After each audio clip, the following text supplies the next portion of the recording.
जय Hind all of यार। कैसा सब लोग? बढ़िया मस्त एकदम। तो चलो शुरू करते हैं हम लोग आज की क्लास बिना टाइम बर्बाद करें। ठीक है, ये जो सीरीज चल रही है इसमें हम लोग एल्डिहाइड, कीटोन और कार्बोक्सिलिक एसिड जो चैप्टर है उसके हम क्वेश्चंस कर रहे हैं। इंपॉर्टेंट क्वेश्चन जो एनसीईआरटी की बुक में भी मिलेंगे आप लोगों को। बहुत बढ़िया बेहतरीन लेवल के क्वेश्चन है और कुछ सेलेक्टिव क्वेश्चन जो मैं चुन कर आपको कराऊंगा। ठीक है, वीडियो पर वीडियो। तो इससे पहले वीडियो नंबर 1 ऑलरेडी हम लोग पढ़ चुके हैं। ठीक है, उसका लिंक मैं डिस्क्रिप्शन में दे रखा है मैंने, और वहाँ पर आप चेक कर ठीक है उसको आप गो थ्रू कर लें, फिर उसके बाद इस वीडियो को फॉलोअप करें। ठीक है, इस वीडियो में जो हम लोग क्वेश्चन ले रहे हैं वो भी बहुत बेहतरीन लेवल का क्वेश्चन है और वो बोर्ड एग्जाम और कॉम्पिटिटिव लेवल दोनों में आपकी मदद करेगा, ध्यान रखना। तो क्वेश्चन क्या है जरा मैं समझाता हूँ और फिर उसका कॉन्सेप्ट समझेंगे हम लोग। तो क्वेश्चन ये है कि arrange the following carbonyl compounds. अब भाई कार्बोनाइल कंपाउंड क्या होता है, मैंने इससे पहले वाली वीडियो में भी बताया था आप लोगों को। वो कंपाउंड जिनमें C डबल बॉन्ड ग्रुप होता है उस ग्रुप को हम लोग कार्बोनाइल ग्रुप कहते हैं। ये जो ग्रुप है ये कार्बोनाइल ग्रुप है, C डबल बॉन्ड ग्रुप। और जिन कंपाउंड में ये मिलेगा जैसे एल्डिहाइड, कीटोन्स, तो उस तरह के कंपाउंड को हम लोग कार्बोनाइल कंपाउंड कहते हैं जहाँ पर ये वाला ग्रुप मिलता है। ठीक है, arrange the following carbonyl compounds in increasing order of nucleophilic addition reactions. तो भाई न्यूक्लियोफिलिक एडिशन रिएक्शन, इस क्वेश्चन को करने से पहले खुद समझो आप लोग कि हमें क्या मालूम होना चाहिए। हमें पहले ये मालूम होना चाहिए कि न्यूक्लियोफिलिक एडिशन रिएक्शन का क्या मतलब है। हमें यह मालूम होना चाहिए कि न्यूक्लियोफिलिक का क्या मतलब है। तो वहां से शुरू करते हैं हम लोग। तो इस क्वेश्चन को करने के लिए दो बातें जो कम से कम आपको इस क्वेश्चन को करने से पहले पता होनी चाहिए, पहले वो समझो। पहले पता ये होनी चाहिए कि कार्बोनाइल कंपाउंड के बारे में तो चलो हम लोग जानते हैं ऑलरेडी। पहले मालूम होना चाहिए आपको कि जो न्यूक्लियोफाइल वर्ड यहाँ पर यूज करा हुआ है उसी से न्यूक्लियोफिलिक वर्ड बना है, तो उसका मतलब क्या है। तो भाई न्यूक्लियोफाइल और इलेक्ट्रोफाइल दो तरह की केमिकल स्पीसीज होती है। न्यूक्लियोफाइल में न्यूक्लियो का मतलब जैसे हम लोग जानते हैं और रेगुलर क्लास में हम लोगों ने पढ़ा है, न्यूक्लियो शब्द आया है न्यूक्लियस से, न्यूक्लियस। और न्यूक्लियस का मतलब होता है पॉजिटिव चार्ज। ठीक है, न्यूक्लियस का मतलब पॉजिटिव चार्ज। और दूसरा जो फाइल वर्ड आया, फाइल का मतलब होता है अट्रैक्टिंग या लविंग। ठीक है, अट्रैक्टिंग या लविंग। तो न्यूक्लियोफाइल का मतलब हो गया पॉजिटिवली चार्ज अट्रैक्टिंग या positively charge loving chemical species, these are called nucleophile. और वही पॉजिटिव चार्ज को अट्रैक्ट कौन करेगा? जिसका खुद का चार्ज नेगेटिव होगा। तो इसीलिए जब हम न्यूक्लियोफाइल की बात करते हैं तो nucleophile are generally negatively charge species. वैसे कुछ न्यूट्रल केमिकल स्पीसीज भी होती हैं जो न्यूक्लियोफाइल का काम करती हैं, लेकिन उनके बाद में करेंगे हम लोग। अभी सर इतना समझना है आपको कि नेगेटिवली चार्ज स्पीसीज को न्यूक्लियोफाइल कहते हैं हम लोग, न्यूक्लियोफाइल, क्योंकि वो पॉजिटिव चार्ज को अट्रैक्ट करते हैं अपनी तरफ। ठीक है, और वो न्यूट्रल केमिकल स्पीसीज न्यूक्लियोफाइल होते हैं जिनके सेंट्रल एटम के पास लोन पेयर ऑफ इलेक्ट्रॉन हो। उनकी बात बाद में होगी। पहली चीज़ ये। दूसरा अल्काइल ग्रुप का यहाँ पर कॉन्सेप्ट आएगा। और हमें मालूम है कि अल्काइल ग्रुप्स जो कि बल्कि ग्रुप्स होते हैं, साइज में बड़े होते हैं, उनके इलेक्ट्रॉन क्लाउड दूर दूर तक फैले हुए रहते हैं। ठीक है, वो इलेक्ट्रॉन रिलीजिंग ग्रुप के एग्जाम्पल है।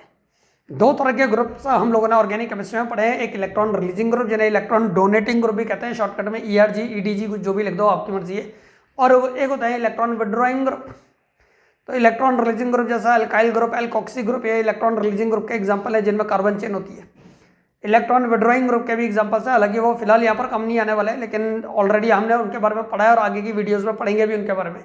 इलेक्ट्रॉन विड्रॉइंग ग्रुप जैसे all functional group containing carbon atom, जितने भी फंक्शनल ग्रुप है जिनमें कार्बन एटम है, जैसे COOH group carboxylic acid, CHO group aldehyde, C double bond O group और दोनों तरफ कार्बन चेन यानी कीटोन, COCl यानी एसिड क्लोराइड, CONH2 यानी एसिड अमाइड, CN ग्रुप जिसे हम लोग नाइट्राइल ग्रुप भी कहते हैं या साइनाइड बोल लो, बातें किए। जैसे दुनिया भर के ऐसे ग्रुप है, ठीक है, जिनमें कार्बन एटम है, सारे के सारे इलेक्ट्रॉन विड्रॉइंग ग्रुप है। उसके अलावा हेलोजन, जितने हेलोजन से सारे इलेक्ट्रॉन विड्रॉइंग होते हैं क्योंकि इलेक्ट्रोनेगेटिव है। उसके अलावा NO2 ग्रुप सबसे ताकतवर इलेक्ट्रॉन विड्रॉइंग ग्रुपों में से एक, NO2 नाइट्रो ग्रुप। उसके अलावा SO3H group electron withdrawing group है एक ताकतवर। तो ये इलेक्ट्रॉन विड्रॉइंग ग्रुप के एग्जाम्पल है। और इलेक्ट्रॉन रिलीजिंग ग्रुप के एग्जाम्पल अल्काइल ग्रुप। भाई ने सिंबल R भी तो इसीलिए मिला है, रिलीजिंग ग्रुप है इसलिए R भी कह देते हैं हम लोग। ठीक है, R से भी इंडिकेट करते हैं। तो alkyl group electron releasing group होते हैं, जहाँ पर भी ये जुड़ेंगे इनका काम होगा इलेक्ट्रॉन को रिलीज करना यानी धक्का देना, पुश करना आगे की तरफ। ये बातें आपको मालूम होनी चाहिए इससे पहले कि हम ये क्वेश्चन डिस्कस करना शुरू करें। न्यूक्लियोफाइल यानी नेगेटिवली चार्ज स्पीसी, न्यूक्लियोफाइल को ऐड करना है कार्बोनाइल कंपाउंड में, यानी इन कंपाउंड में न्यूक्लियोफाइल को ऐड करना है। वो ये जानना चाह रहे हैं कि इन कंपाउंड में न्यूक्लियोफाइल सबसे जल्दी किस में ऐड होगा और सबसे देर में किस में ऐड होगा, ये जानना चाह रहे हो। तो चलो करते हैं। तो सबसे पहले हम लोग इनके स्ट्रक्चर देख लेते हैं कि स्ट्रक्चर क्या है। इथेनॉल यानी 2 कार्बन एटम का एल्डिहाइड, इसका स्ट्रक्चर हो गया CH3CHO। प्रोपेनॉल यानी 3 कार्बन एटम का एल्डिहाइड, इसका स्ट्रक्चर हो गया CH3CH2CHO। प्रोपेनॉन यानी ऑन का मतलब 3 कार्बन एटम का कीटोन, स्ट्रक्चर हो गया CH3COCH3। ब्यूटेनॉन यानी 4 कार्बन एटम का कीटोन, स्ट्रक्चर हो गया CH3COCH2CH3। 4 कार्बन एटम का कीटोन यानी ब्यूटेनॉन। ठीक है, ध्यान रखना। ऑन की अगर पोजीशन नहीं लिखी हुई है तो बाय डिफॉल्ट नंबर 2 पर माना जाता है, क्योंकि नंबर 1 पर तो कीटोन हो ही नहीं सकता एलिफेटिक कंपाउंड में। एरोमेटिक में तो हो सकता है, लेकिन एलिफेटिक में नंबर 1 पर नहीं हो सकता कभी भी। तो अगर ऑन की पोजीशन नहीं लिखी हुई है तो बाय डिफॉल्ट उसे नंबर 2 पर लिखेंगे हम लोग। अब इनका स्ट्रक्चर को थोड़ा मैं और एलेबोरेट कर रहा हूँ, क्योंकि हमें कार्बोनाइल कंपाउंड में कार्बोनाइल ग्रुप को दिखाना है पहले तो चलो दिखाते हैं। CH3C डबल बॉन्ड और सिंगल बॉन्ड H, ये हो गया एल्डिहाइड का स्ट्रक्चर, ये CH3CHO। ठीक है, फिर आ जाओ इस कंपाउंड पर। ये कंपाउंड हो गया CH3CH2। फिर कार्बोनाइल कंपाउंड शो करना है तो कार्बोनाइल कंपाउंड एल्डिहाइड है, C डबल बॉन्ड और सिंगल बॉन्ड H। ये हो गया इसका स्ट्रक्चर। कीटोन का स्ट्रक्चर अगर बनाएंगे तो कीटोन का स्ट्रक्चर हो गया CH3C डबल बॉन्ड और सिंगल बॉन्ड CH3। ये हो गया कीटोन का स्ट्रक्चर। एसीटोन का स्ट्रक्चर, और इसका स्ट्रक्चर ड्रॉ करोगे तो ये CH3 यहाँ से शुरू कर रहा हूँ मैं बनाना। फिर इस CH3, ये CH3 जुड़ा हुआ है इस C डबल बॉन्ड ग्रुप के साथ, तो यहाँ पर लिख देते हैं C डबल बॉन्ड ग्रुप। और इसके साथ जुड़ा हुआ है CH2 CH3 ग्रुप, तो यहाँ पर लिख देते हैं CH2 CH3 ग्रुप। क्लियर है? तो देखो ये स्ट्रक्चर मैंने क्यों ड्रॉ करा ऐसे, क्योंकि हमें कार्बोनाइल कंपाउंड की रिएक्टिविटी चेक करनी है, तो कार्बोनाइल ग्रुप तो दिखना चाहिए ना भाई हमें। दुश्मन जब तक दिखेगा नहीं तो अटैक कैसे करोगे? ऐसी हवा में गोली चला दोगे? ठीक है, पहले दुश्मन नजर आना चाहिए। ये है वो दुश्मन जिसे अटैक कर रहे हैं, न्यूक्लियोफाइल को। अब न्यूक्लियोफाइल क्या है? न्यूक्लियोफाइल नेगेटिवली चार्ज स्पीसी है। ठीक है, y negative, y negative, y negative और वाई नेगेटिव मान लेते हैं न्यूक्लियोफाइल। हमें मालूम है N for nucleophile, N for negatively charge species, ऐसे भी याद रख सकते हो आप लोग। ठीक है, अब चेक करते हैं। अल्काइल ग्रुप हमें मालूम है इलेक्ट्रॉन रिलीजिंग ग्रुप है, इलेक्ट्रॉन रिलीज करेगा। इलेक्ट्रॉन रिलीज करेगा तो इस कार्बोनाइल ग्रुप की इलेक्ट्रॉन डेंसिटी बढ़ जाएगी। Increases electron density, electron density increases. अब भाई इलेक्ट्रॉन डेंसिटी बढ़ने का मतलब कौन सा चार्ज बढ़ना? इलेक्ट्रॉन डेंसिटी बढ़ने का मतलब कौन सा चार्ज बढ़ना? Negative charge. नेगेटिव चार्ज बढ़ जाएगा तो वाई नेगेटिव का इसे अटैक करना मुश्किल होगा। होगा कि नहीं होगा? क्योंकि वाई नेगेटिव भी नेगेटिव है। अल्काइल ग्रुप ने कार्बोनाइल ग्रुप की इलेक्ट्रॉन डेंसिटी को बढ़ा दिया, इलेक्ट्रॉन डेंसिटी बढ़ गई तो यहाँ पर भी नेगेटिव चार्ज आएगा, और नेगेटिव तो रिपेल करेंगे एक दूसरे को। तो इसलिए वाई नेगेटिव बोलेगा कि भैया अब मैं आसानी से नहीं आऊँगा तेरे पास, ध्यान रखना, क्योंकि तूने अल्काइल ग्रुप से इलेक्ट्रॉन ले लिए, मैं भी नेगेटिव वो भी नेगेटिव, और एक अमीयान में 2 तलवारें तो रहेंगी नहीं। तो इसलिए वाई नेगेटिव आसानी से कार्बोनाइल ग्रुप को अटैक करेगा नहीं। इसलिए रिएक्टिविटी बताओ बढ़ गई या कम हो गई? कम हो गई। ठीक है, रिएक्टिविटी कम हो गई। अल्काइल ग्रुप ने रिएक्टिविटी को कम कर दिया, इसका मतलब कार्बोनाइल ग्रुप की न्यूक्लियोफिलिक एडिशन रिएक्शन के टुवर्ड्स। Got it? आगे बढ़ो। ठीक है, यहाँ देखो, यहाँ और ताकतवर अल्काइल ग्रुप है भाई, वहाँ तो फिर भी एक कार्बन एटम का अल्काइल ग्रुप है, तो 2 कार्बन एटम वाला अल्काइल ग्रुप है। 2 कार्बन एटम वाला अल्काइल ग्रुप की इलेक्ट्रॉन रिलीज करने की ताकत और ज़्यादा होगी, तो इसलिए मैं 2 एरो बना देता हूँ यहाँ पर। ये कार्बोनाइल ग्रुप में इलेक्ट्रॉन डेंसिटी पहले जितनी बड़ी थी उसे और बढ़ा देगा। ये देखो इलेक्ट्रॉन डेंसिटी यहाँ पर कम है, यहाँ पर मैंने ज़्यादा दिखा दी। या हम अपने याद करने के लिए कर सकते हैं ये काम ना, कर सकते हैं कि नहीं कर सकते? इलेक्ट्रॉन डेंसिटी ज़्यादा हो गई तो उसका मतलब नेगेटिव चार्ज और ज़्यादा हो गया। नेगेटिव चार्ज और ज़्यादा हो जाएगा तो वाई नेगेटिव और इसके बीच में और रिपल्शन होगा। वाई नेगेटिव बोलेगा मैंने तुझे बोला था ना कि इलेक्ट्रॉन डेंसिटी मत बढ़ा अपने ऊपर, और तूने मेरी बात नहीं मानी ना, तूने और बढ़ा ली, तो अब मैं और नहीं आऊँगा, कर ले जो तुझे करना है। तो इसलिए वाई नेगेटिव को इसे अटैक करना और मुश्किल हो जाएगा। तो इसका मतलब ये बताओ मोर रिएक्टिव हो गया या लेस रिएक्टिव हो गया? न्यूक्लियोफिलिक एडिशन रिएक्शन के टुवर्ड्स इन दोनों में से ये बताओ मोर रिएक्टिव हो गया, लेस रिएक्टिव हो गया? लेस रिएक्टिव हो गया। समझ गए क्यों? ठीक है, आगे बढ़ो। यहाँ देखो 2 इलेक्ट्रॉन रिलीजिंग अल्काइल ग्रुप है, यहाँ तो चलो फिर भी एक था तो काम चल भी रहा होगा। यहाँ तो 2 इलेक्ट्रॉन रिलीजिंग अल्काइल ग्रुप है, दोनों के दोनों इलेक्ट्रॉन रिलीज करेंगे तो कार्बोनाइल ग्रुप यानी C डबल बॉन्ड ग्रुप में इलेक्ट्रॉन डेंसिटी और ज़्यादा बढ़ जाएगी, और ज़्यादा बढ़ गई। इलेक्ट्रॉन डेंसिटी पहले से भी ज़्यादा हो गई। डायग्राम देखकर भी सबको समझ जाओगे, ध्यान रखना, इसीलिए मैं थोड़ा डिटेलिंग में बता रहा हूँ आपको। इसीलिए हम एक वीडियो में बहुत सारे क्वेश्चन कवर नहीं कर रहे हैं, एक कवर करेंगे लेकिन बढ़िया तरह से समझेंगे उसे, ताकि डाउट ना रह जाए। और डाउट हो तो कमेंट सेक्शन में लिखो ना, उसमें क्या दिक्कत है। तो यहाँ पर इलेक्ट्रॉन डेंसिटी बढ़ गई, वाई नेगेटिव का अटैक करना और मुश्किल हो जाएगा। और रिएक्टिविटी और कम हो जाएगी। तो ये अगर मोर रिएक्टिव है तो ये लेस रिएक्टिव है, उससे भी कम रिएक्टिव होगा। क्या बात समझ में आ रही है? कॉन्सेप्ट क्लियर है सब लोगों को? आगे देखो, यहाँ पर देखो और खुद जज करके बताओ मुझे।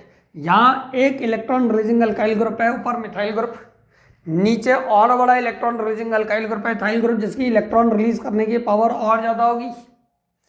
तो मुझे ये बताओ कि कार्बोनाइल ग्रुप जो है इसमें इलेक्ट्रॉन डेंसिटी बताओ मिनिमम होगी या मैक्सिमम होगी? इन सब में से जरा खुद सोचो और खुद सोच के बताओ मुझे। वीडियो पॉज कर लेना, मेरे आंसर का इंतजार करना, लेकिन उससे पहले अपना आंसर सोच लो। सोच लिया? अब आंसर सुनो। यहाँ पर इलेक्ट्रॉन डेंसिटी मैक्सिमम होगी, यही सोचा। अगर सब लोगों ने ये सोचा तो समझ लो कॉन्सेप्ट समझ गए सब लोग। इलेक्ट्रॉन डेंसिटी मैक्सिमम क्यों? यहाँ एक अल्काइल ग्रुप इलेक्ट्रॉन रिलीज कर रहा है, यहाँ पर एक मिथाइल ग्रुप था, यहाँ पर इथाइल ग्रुप है, तो ये इथाइल ग्रुप और बड़ा अल्काइल ग्रुप है, तो और ज़्यादा इलेक्ट्रॉन भेजेगा। ध्यान रखना, और ज़्यादा इलेक्ट्रॉन भेजेगा तो यहाँ पर इलेक्ट्रॉन डेंसिटी यहाँ पर हो जाएगी मैक्सिमम। ठीक है, देखो इलेक्ट्रॉन डेंसिटी हो गई मैक्सिमम, बहुत सारे इलेक्ट्रॉन क्लाउड्स आ गए यहाँ पर, तो इसलिए वाई नेगेटिव को अटैक करना लगभग नामुमकिन होगा, ऐसे नहीं कर पाएगा आसानी से अटैक। तो बताओ ये कंपाउंड मोस्ट रिएक्टिव हुआ या लीस्ट रिएक्टिव? लीस्ट रिएक्टिव, बिल्कुल ये कंपाउंड होगा लीस्ट रिएक्टिव। इसके नीचे लिख देते हैं लीस्ट रिएक्टिव। और इन सब में से मोस्ट रिएक्टिव कौन है? मोस्ट रिएक्टिव हो जाएगा ये वाला कंपाउंड, क्योंकि इसमें भी इलेक्ट्रॉन डेंसिटी बढ़ रही है, लेकिन उतनी ज़्यादा नहीं बढ़ रही है जितनी और में बढ़ रही है। तो ये कंपाउंड हो जाएगा इन सब में से मोस्ट रिएक्टिव। और हमें लिखना है कौन सा ऑर्डर? हमें लिखना है increasing order of reactivity towards nucleophilic addition reaction. इसीलिए मैंने वाई नेगेटिव लिया, वाई नेगेटिव को ऐड करवाना चाह रहे थे हम लोग न्यूक्लियोफाइल। ठीक है, तो इंक्रीजिंग ऑर्डर लिख लेते हैं, यहाँ पर लिखते हैं therefore increasing order of nucleophilic addition reaction. Shortcut में मैं NAR लिख रहा हूँ, न्यूक्लियोफिलिक एडिशन रिएक्शन। आप एग्जाम में पूरा लिखना। इंक्रीजिंग ऑर्डर में सबसे पहले हम वो लिखेंगे जो सबसे कम रिएक्टिव होगा। तो सबसे कम रिएक्टिव है ये वाला कंपाउंड, यानी ये वाला कंपाउंड यानी ब्यूटेनॉन। सबसे कम रिएक्टिव है ब्यूटेनॉन, हमने रीजन के साथ डिस्कस कर लिया। उससे ज़्यादा रिएक्टिव होगा ये कंपाउंड। ठीक है, ये कंपाउंड कौन सा कंपाउंड है? एसीटोन। तो यहाँ पर लिख देते हैं एसीटोन। उससे ज़्यादा रिएक्टिव होगा एल्डिहाइड, क्योंकि एल्डिहाइड में एक ही अल्काइल ग्रुप होता है, कीटोन में तो दो अल्काइल ग्रुप है। कीटोन कम रिएक्टिव और एल्डिहाइड ज़्यादा रिएक्टिव है। यहाँ से ये भी बात साबित हो रही है कि ketones are less reactive towards nucleophilic addition reactions than aldehyde. This is because they have 2 electron releasing alkyl groups, isn't it so? ठीक है, देखो कितने क्वेश्चन कवर हो रहे हैं।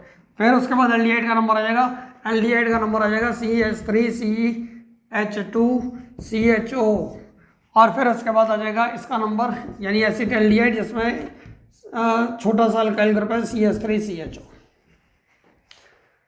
So this is the final order. ठीक है, फाइनल ऑर्डर यहाँ पर मैंने नाम लिखे हैं, यहाँ पर स्ट्रक्चर बना दिए, तो आप चाहे तो स्ट्रक्चर भी बना सकते हैं और नाम भी लिख सकते हैं। यहाँ लिख देते हैं हम लोग प्रोपेनल, जैसे यहाँ पर लिखा हुआ है प्रोपेनल आ जाएगा यहाँ पर प्रोपेनल, और यहाँ आ जाएगा इथेनल मोस्ट रिएक्टिव इन सब में से। तो ठीक है, वेरीफाई करो क्या कॉन्सेप्ट क्लियर है सब लोगों को? क्या सब लोग बात समझ गए? ठीक है, इसी तरह से हम एक एक कर क्वेश्चन एक एक वीडियो में कवर करते रहेंगे।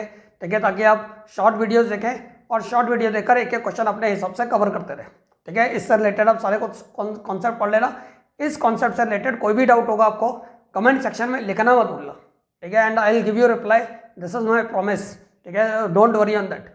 और इस तरह से हम लोग ठीक है ये दूसरा वीडियो एंड करते हैं इस प्रोसेस में। अगला वीडियो में हम लोग अगला क्वेश्चन, इस सीरीज का जो थर्ड वीडियो आएगा उसमें हम अगला क्वेश्चन एक और कॉन्सेप्ट पर डिस्कस करेंगे। ठीक है, और ये 2 वीडियोस आप देख लेना। ठीक है, और उसके बाद हम आगे कंटिन्यू करते हैं। तो सभी लोगों को जय हिंद, जय भारत।